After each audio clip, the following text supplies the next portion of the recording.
morning the Holy Gospel is according to Matthew, the 5th chapter. Glory to you, Lord.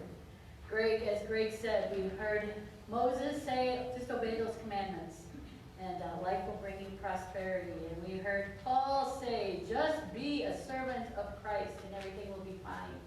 And now in our Gospel, we hear Jesus tell us what that looks like and how we are to do it. Jesus said to the disciples, "You have heard that it was said to those of ancient times, 'You shall not murder,' and whoever murders shall be liable to judgment. But I say to you that if you are angry with a brother or sister, you will be liable to judgment. And if you insult a brother or sister, you will be liable to the council. And if you say, 'You fool,' you will be liable to the hell of fire. So when you're offering your gift at the altar, if you remember that your brother or sister has something against you, leave your gift there before the altar and go. First, be reconciled to your brother or sister, and then come and offer your gift. Come to terms quickly with your accuser while you are on the way to court with him. Or your accuser may hand you over to the judge, and the judge to the guard, and you will be thrown into prison. Truly, I tell you, you will never get out until you have paid the last penny. You have heard that it was said, 'You shall not commit adultery.' But I say to you that everyone who looks at a woman with lust has already committed adultery with her in his heart. If your right hand causes you to sin, tear it out and throw it away. It is better for you to lose one of your members than for your whole body to be thrown into hell. And if your right hand causes you to sin, cut it off and throw it away. It is better for you to lose one of your members than for your whole body to go into hell. It was also said, 'Whoever divorces his wife, let him give her a certificate of divorce.' But I say to you that anyone who divorces his wife, except on the ground of unchastity, causes her to commit adultery, and whoever marries a divorced woman commits adultery. Again, you have heard that it was said to those of ancient times, 'You shall not swear falsely, but carry out the vows you have made to the Lord.' I say to you, do not swear at all, either by heaven, for it is the throne of God, or by the earth, for it is his footstool, or by Jerusalem, for it is the city of the great King. And do not swear by your head, for you cannot make one hair white or black. Let your word be yes, yes, or no, no. Anything more than this comes from the evil one." Believe it or not, this is the gospel of the Lord. Praise to you, O Christ. You may be seated, and I want to invite my young folks to come up for just a few minutes.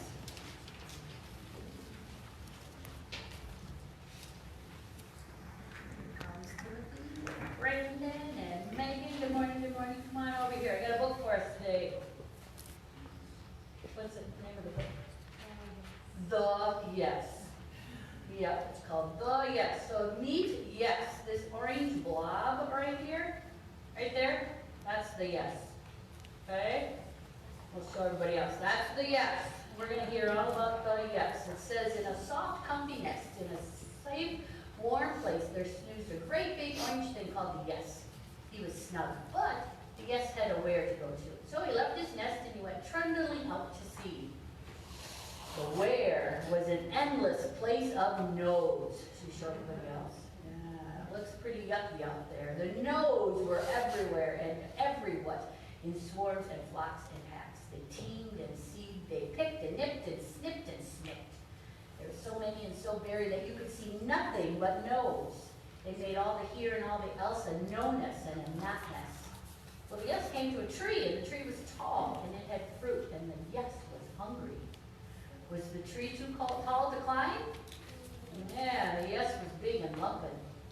The no's swarmed all around the yes in a thick cloud of no's, and they said all the no's there ever were. No, too big. No, too tall. No, too silly. No, you'll fall. No!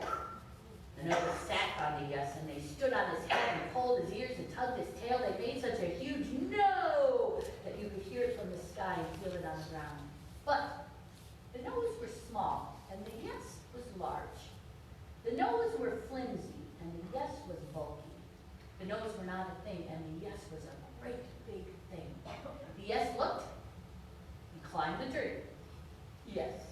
It's a pain to climb the tree, isn't it? But that yes was so big it just bent that tree right over to get to it. The yes lumbered on. in a there part of the great big where, he came to a valley and it had a bridge, a little flimsy bridge, and the yes was big and hefty, yes? The nose came and rained down on no. Rained down no all over. There were nose in the air, nose by his feet, nose in his fur, nose up his nose. No, said the nose. It's what nose do and what they are. No, you couldn't. It's too rickety. No, you shouldn't. It's too trickety. You'll break it. You won't make it. No. The song of the nose was loud and long and so full of no there was nothing else to hear. And the yes looked. Yes. The yes bumbled on. He made it across the bridge. In a further part of the big wide where, he came to a river. Yes? You're right. No said, no, it's much too deep. No, it's far too steep. No, beware. No, don't dare. No. The nose put up a wall of no that went all around the where and into all this until everything was full of no. No. The yes looked. Yes. What's that yes doing? It's going underneath that river, right? Yes. The yes grumbled on, and after a when, he came to a scary dark wood in the where. That's right. No. Yes. The yes rumbled on and on. He went scrumbling by the marshes and floundering through the fields. He went over the rocks and bumps and dips, into and out of the wide empty spaces, over and under the bad barren places. The nose knowed and knowed and knowed, the numbers no one could count. That's right. The yes only yes in all his goodness and bigness and yesness. And then the yes came to a big rolling hill. The nose did the loudest and knowingest no they could do. No. That's good. I was just going to say, should we yell no as loud as we can? Let's try it. No! But all the no's and all the where all put together were only a no in the end. A no made a dust. And nothing that wasn't ever really there at all. The yes went up and up until the noise of the nose and the no-ness and notness grew smaller and smaller and fainter until there was no more nose and never had been. There was only the yes. Ready? Should we say it? Yes! Yes, he made it up there, didn't he? Is the yes bigger than all those no's? Yes. And that's our lesson for us today, too. We get to say yes or no. But our yeses are bigger than our no's. And our no's really are nothing. What we want to do is say yes. Can you think of things we should say yes to? How about when your mom and dad say, I love you? You say, yes, I love you too. Right? Yeah. When God says, I love you, we can say, yes, I love you too. Yeah, there's lots of ways we can say yes, and our yes is really important. All right, want to pray with me? Dear God, help us to always say yes. Amen. All right, thanks for doing such a good job with those no's and yeses.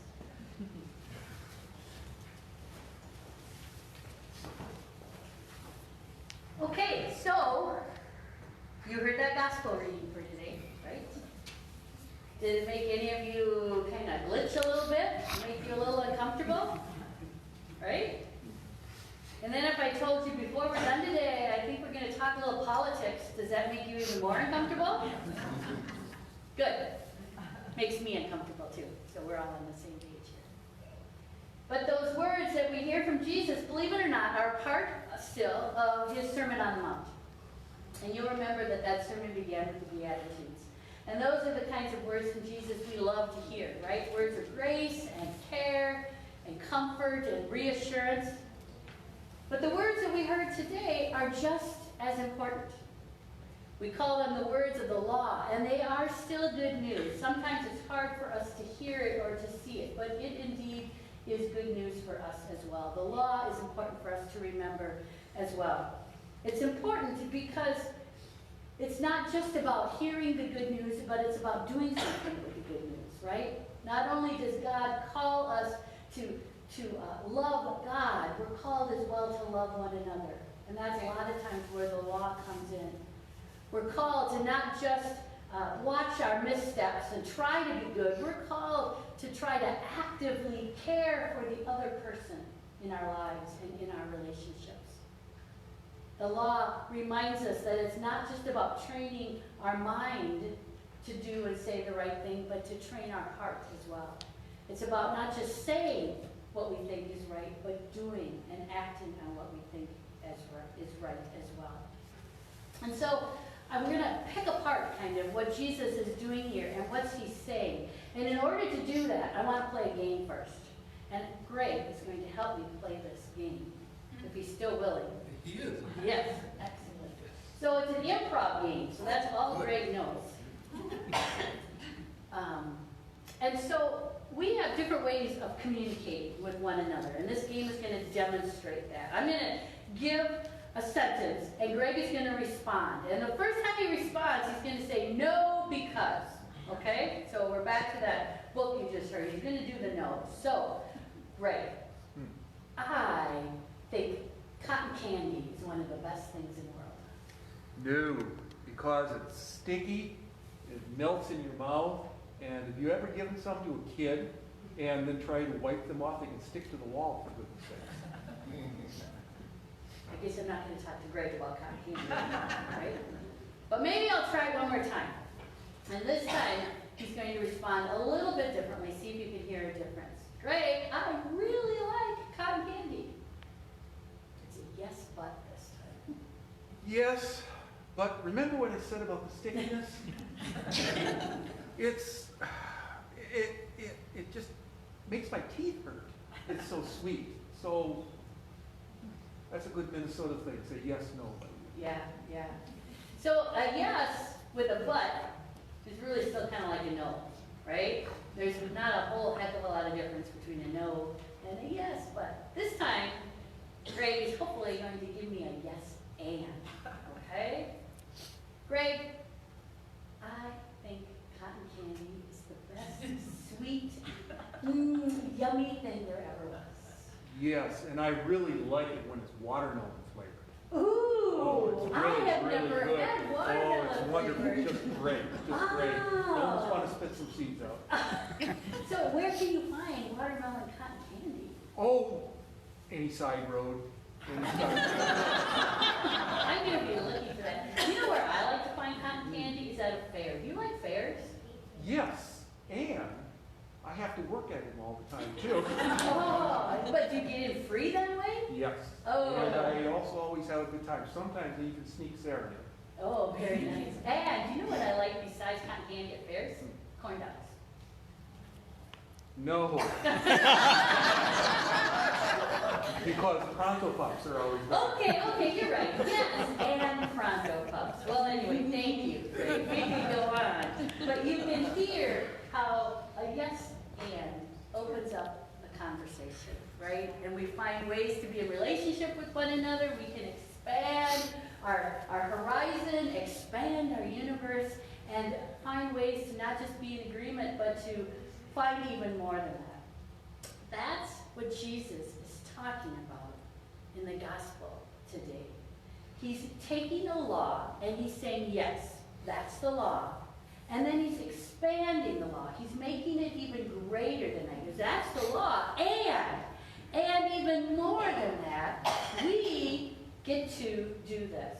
Okay? So he's saying yes and to us. He's not saying no because.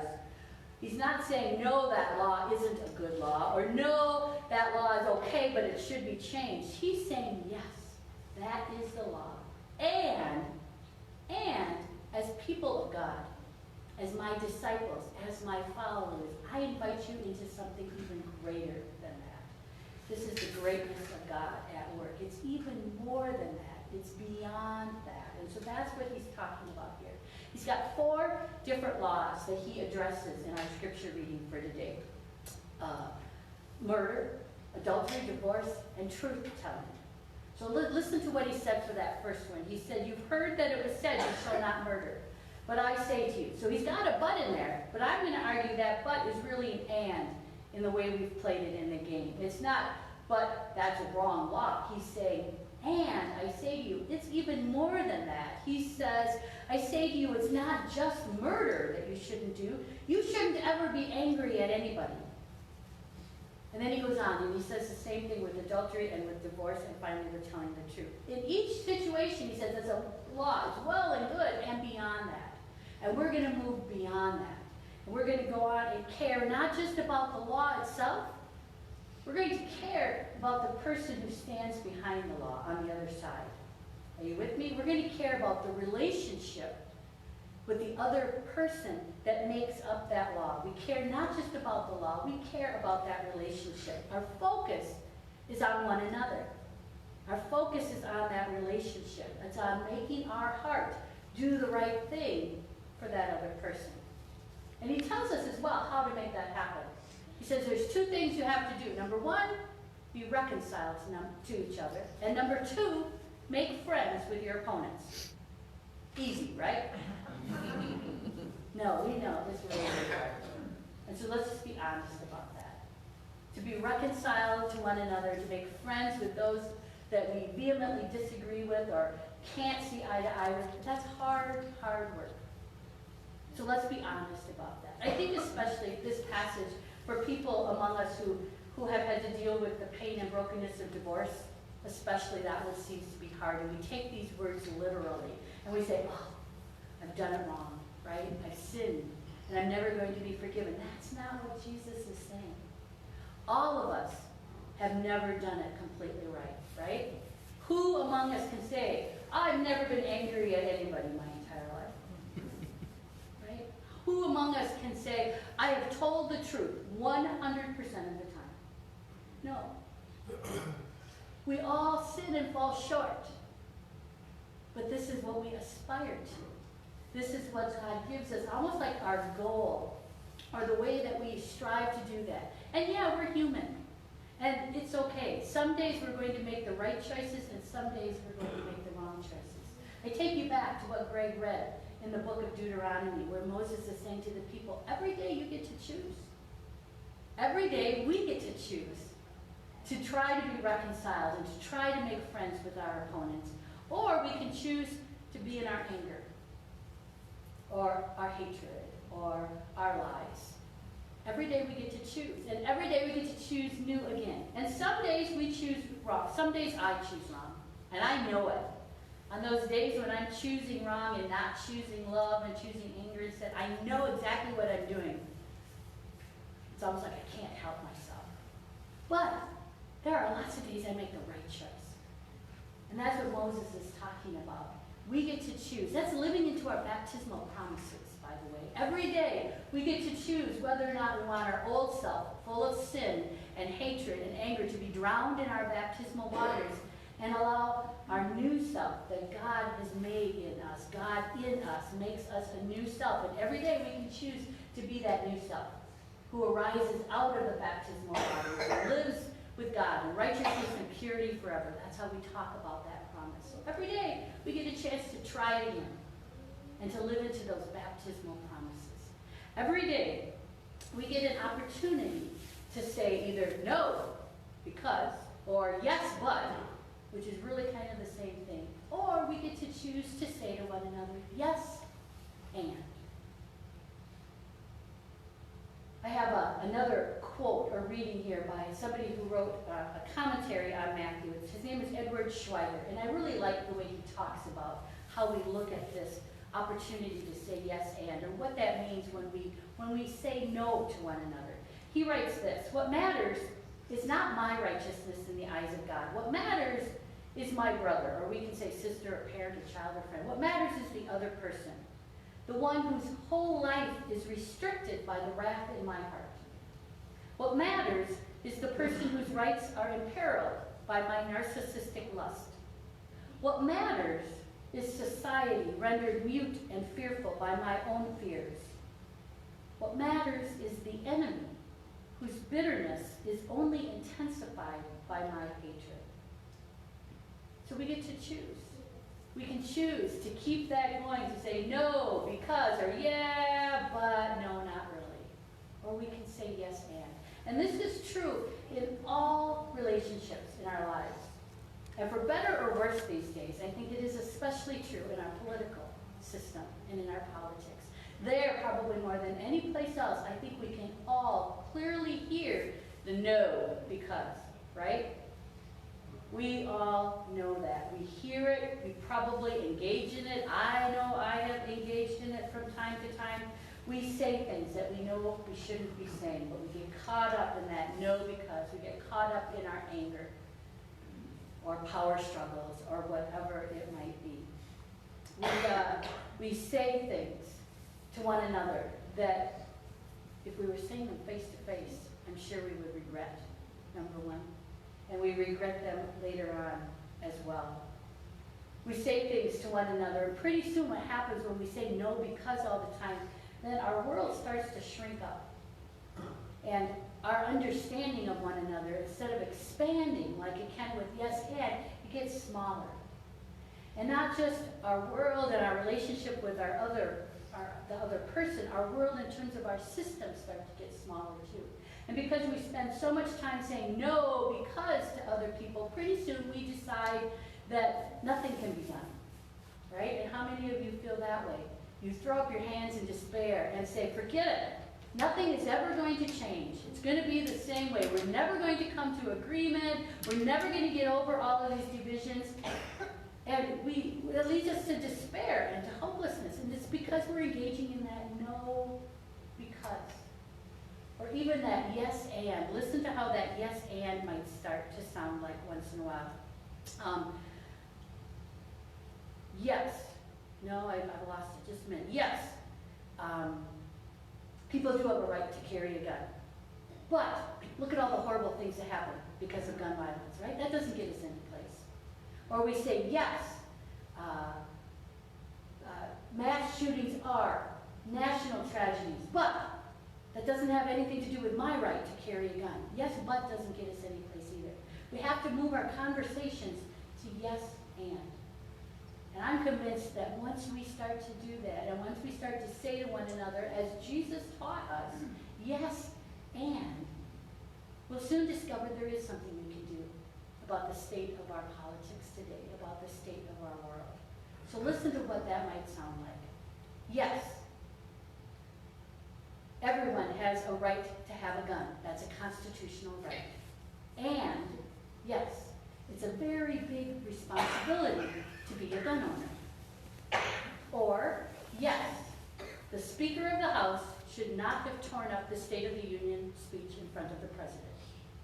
And, yes, the President should have greeted the Speaker of the House with more respect when he came into the chamber.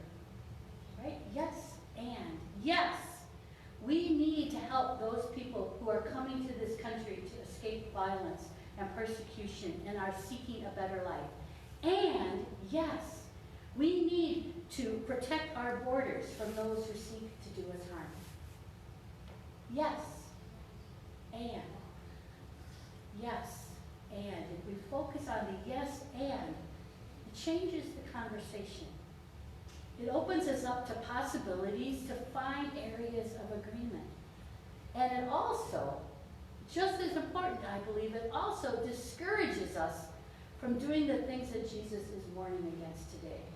It discourages us from being angry with one another. It discourages us from engaging in power struggles with one another. And it discourages us from not telling the truth to one another.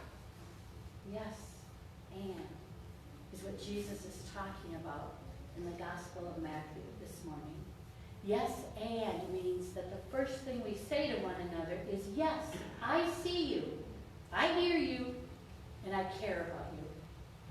Yes, you want this world to be a good place, and yes, I want this world to be a good place. And yes, I think we can make this world a good place for both of us.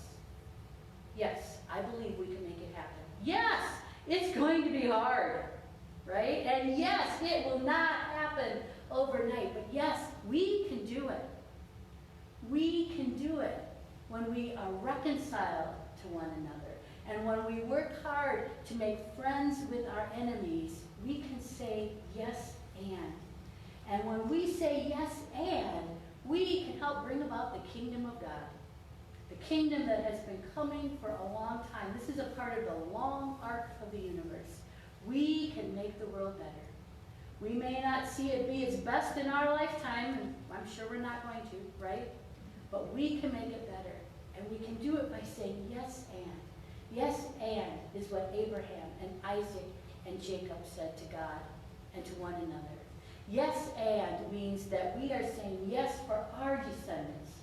We are saying yes and today so that they may live long and prosper and have blessings rain upon them. Yes and so that they can follow the commandments of God and hold fast to God and love the Lord our God with all their heart and their soul and their mind.